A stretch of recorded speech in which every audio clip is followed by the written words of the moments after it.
masih introspeksi diri gitu, aku tuh salahnya di mana gitu. Merdu dalam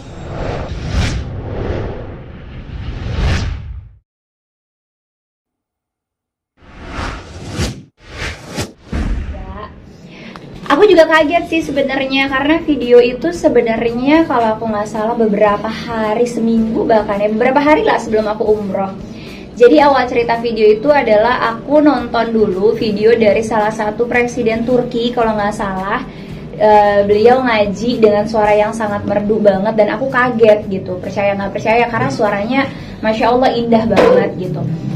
Itu tuh keinginan aku, kan ibu-ibu ya, maksudnya ngelihat sesuatu, kita ngeliat bakso aja pengen bakso gitu kasarannya. Terus tiba-tiba aku nonton ada seorang presiden yang berani, tegas, lantang menyuarakan soal Palestina, which is aku juga lagi pay attention ke sana. Ditambah beliau itu ngajinya dengan sangat indah gitu.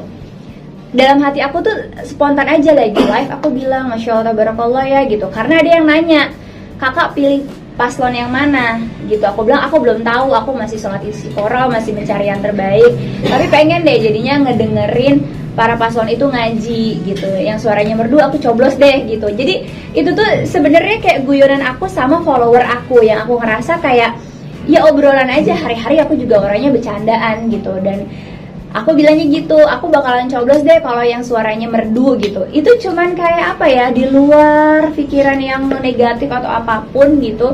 Karena yang pertama, semua paslon ini, pasangan paslon tiga-tiganya 6 orang capres dan cawapres ini kan muslim gitu, which is aku tahu backgroundnya muslim. Gak mungkin kalau ada yang non muslim aku suruh ngaji, ya akunya emang udah hilang akal gitu. Karena aku tahu ketiga pasang paslon ini muslim, ya nggak ada salah dong kalau seandainya aku bilang, dan aku yakin juga pasti beliau-beliau bisa ngaji gitu. Secara kita di Indonesia nih dari kecil aja kita udah disuruh ngaji sama orang tua kita gitu. Jadi menurut aku itu hal yang lumrah banget. Dan yang kedua, tidak sama sekali ada maksud negatif ke paslon yang mana atau siapa-siapa, dan aku juga belum tahu sampai hari ini mau pilih yang mana gitu. Makanya aku kaget gitu pas ngeliat komentarnya, kok di luar ekspektasi aku gitu. Pertama, menurut aku yang fakir ilmu ini, aku ngomong gitu kan gak ada lari dari mana-mana konteksnya gitu. Pertama, kecuali nih belum ada paslonnya, terus tiba-tiba aku bilang yang bisa ngaji, berarti kan aku menutup masyarakat Indonesia yang beragama lain untuk menyalonkan diri. Sekarang kan paslonnya udah ada dan udah jelas agamanya muslim semua, makanya aku menyarankan gitu. Dan lucunya lagi yang aku denger ya, banyak yang nge-react video-video aku. Yang justru yang bulan-bulan itu tuh bikin aku ketawa, karena buat aku nggak open minded. Mereka berkomentar kayak kok presiden kayak mau cari MTQ, harus suaranya bagus dan lain sebagainya. Buat aku kan itu nilai plus pada saat pandangan aku, karena aku baru melihat sesuatu gitu.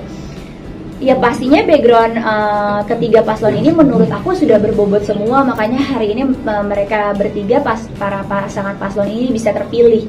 Secara politik pasti mereka udah pada expert, secara pengalaman apalagi, secara apa ya, memenuhi syarat lah untuk menjadi capres dan cawapres.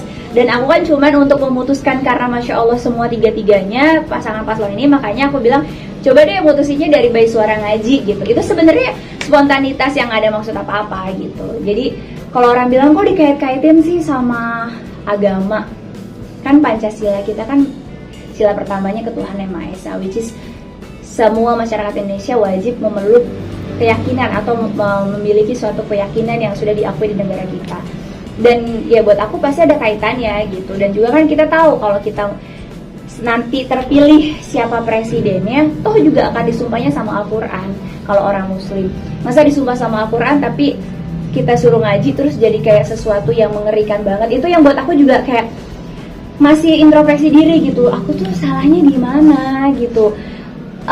Merdu dalam konteks kan bukan berarti harus kayak gimana ya, maksudnya yang ya karena ya aku bingung aja sih, jujur sampai hari ini aku masih agak-agak bingung gitu. Apalagi yang nge-react, menurut aku kebanyakan orang-orang yang belum paham tentang indahnya ngaji, nikmatnya mendengarkan lantunan Al-Quran. Dan yang kedua juga aku ngerasa yang berkomentar juga pas aku sempat juga aku klik gitu ya, karena dikirim sama orang-orang dekat gitu, tiba-tiba oh yang komentar juga orang yang maaf gitu, belum paham yang namanya kodrat aja belum paham gitu.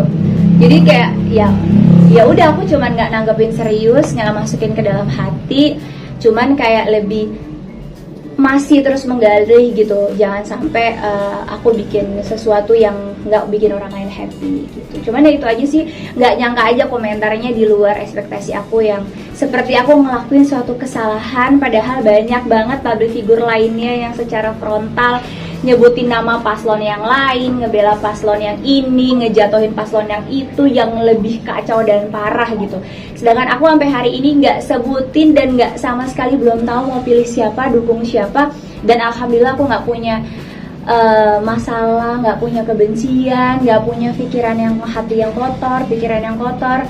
Justru aku ini alhamdulillah banget pada saat di Raudhoh, wallahu alam datangnya dari mana, keingetan pas masuk Raudhoh itu aku justru berdoa sama Allah kayak, ya Allah, mudah-mudahan kelak pemimpin Indonesia dipegang oleh pemimpin yang amanah, pemimpin yang adil, pemimpin yang bijaksana seperti Rasulullah, seperti Sayyidina Ali, seperti sahabat Rasul Umar bin Khattab, Abu Bakar As-Siddiq gitu. Aku tuh berdoa yang positif banget, dan itu siapapun pemimpinnya aku doain hal yang sama.